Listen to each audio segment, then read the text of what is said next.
Thank you, Anne. When Anne was doing the introduction, I was like, oh yeah, that's me. Because this is the last thing I ever expected to do in my life. You see, I didn't graduate from college or any post-secondary, and I didn't graduate from high school. I did graduate from kindergarten. It's the only diploma I hold. But congratulations to all of you, because every person in this room has way more post-secondary education than I could ever have achieved. Little secret, I Googled the word convocation, because without a big education, that was a big word. And I said, okay, I got to give the right speech. It's about delivering some wisdom, some advice, some experience. I don't think I'm in a position to give any advice, and none of you have certainly asked me, so instead I will share some stories. And I hope something might resonate with each and every one of you, something that you'll take forward in this new adventure, as Tom calls it. Let me check in on the energy of the room. How are the grads feeling? Okay. So, a few stories from an ADD junk man, someone who loves to learn. I just didn't do well in school. It wasn't my place. I found it difficult to stay focused. There's a squirrel.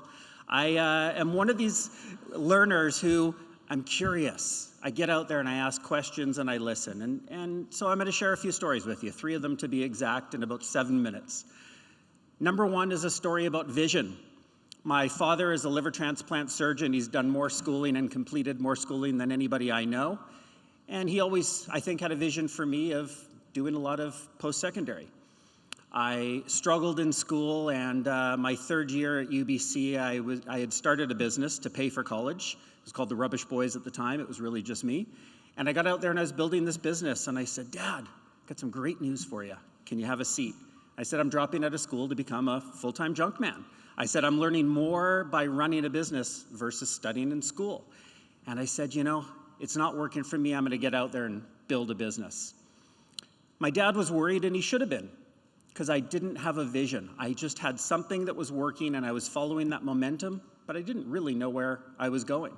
All my friends stayed in school while I built a business. I hit $1 million in revenue after 8 years, which I felt proud of, but I was in a bit of a doom loop because I was surrounded by other entrepreneurs through the Young Entrepreneur Organization who had bigger, more glamorous businesses. I didn't have a proper education, didn't have the money, maybe didn't even have an idea. What did I want to do? So I went to my parents' cabin.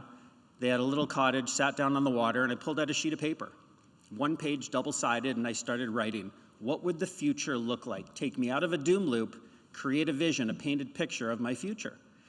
I wrote what it would look like. We'd be the FedEx of junk removal. We'd be in the top 30 metros in North America. We'd be one of the greatest franchise brands. We would be on the Oprah Winfrey Show. And I created what seemed like nonsense till I reread it and said, wow, I can see that. I had a vision. Number 2, I want to share a story on focus. So I got out there and I started building this business. I had a vision, my guiding North Star in which to shoot for. But things weren't always going as planned. I was overspending. I didn't have the financial acumen to run the books properly. And I ran into some struggles. Took us 8 years to get to $1 million in revenue. We do $1 million in revenue on any given day today. These overnight success stories sure take a long time. It's been 31 years. My message of focus, what worked for me was sticking with one thing. When I had a vision, the destination, and didn't know how to get there, I wavered, I wandered, I tried new businesses, I tried new services, I did different things. But what I realized is I kept coming back to my strengths, what I did well, rallying a group of people around a vision. When I shared my vision with people, it did one of 2 things. Some people said, Brian, you're smoking some hope dope, good luck with this, and off they left my company. Another group of people said, wow, Brian, this is compelling, and I want to be a part. So the vision became my focus, my guiding star of where I'd go.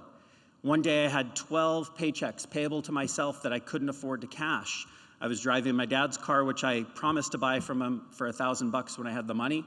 I had no cell phone, and I really was bootstrapping things. I had $1 million in business, but I knew that one day things would come, and 5 years later, we hit the top 30 metros. We hit Oprah. We hit every single thing we envisioned, and the future was bright. The 3rd story, my last story, is one of failure. And you're probably thinking, come on, we just graduated from BCIT here, and you're going to end on failure? What a downer. WTF. Yeah, you're right. WTF, willing to fail. An ingredient to me, I wrote a book about it called WTF. Failure is a gift. Now that might be something that you're saying, this guy might be almost 50 years old, but he doesn't know what he's talking about. You know what? The number one gift I've ever been given in my life, and the one thing I want to leave you with, failure can be your friend if you let it. I was on a podcast, Guy Raz, NPR, How I Built This, and his last question hit me the hardest because he said to me, so Brian, what would you say back to your 19-year-old self? And I thought about it for a minute, and I said, Brian, you're gonna fail a ton in your life, over and over and over. It's gonna hurt, but every single failure, if you embrace it, will make you stronger, will make your company better. My favorite failure, when I had 11 employees in my company, they say one bad apple spoils the whole bunch. I had 9 bad apples. Brought them all into the company one morning, and it wasn't working out for me. I wasn't enjoying the people I had worked with. So I made a bold decision. Again, I said, sorry. I started with 2 words. I'm sorry. This isn't working out, and I fired all 11 people and had no company. I had to start again. But what it taught me, I didn't find the right people, treat them with the love and support they needed to be successful.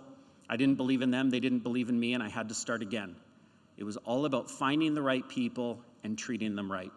And I started to build a new business. So 3 stories. Vision, focus, that's not my phone, is it? No.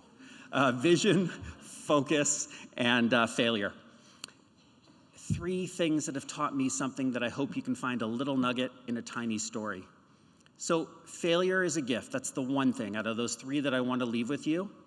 Get out there today and embrace, as you leave these doors, start a journey, start an adventure of embracing failure with a smile. You're going to make mistakes. I've met so many successful entrepreneurs, leaders, athletes, people that have done incredibly well with a vision and with a plan and with embracing failure. I've never met anyone that's been successful that hasn't experienced it. So it's an essential part of your story and an ingredient that if you can embrace with a smile, I know you'll be successful. So as I end here, I want to say, imagine the success that you're going to create, this new day, this new period in your life.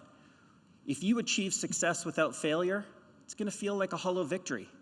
Imagine being able to tell one day riveting stories of the disappointment, the regret, the longing, the refusing to give up, even when giving up felt like your best option. That's a success that you will feel proud of because you earned it and you deserve every part of it. So as you get out today, one more thought on success. There is a massive, massive difference between making a living and making a life. And I hope that all of you enjoy making a life as much as I do. Thank you very much. Congratulations to all our graduates and family. Thank you.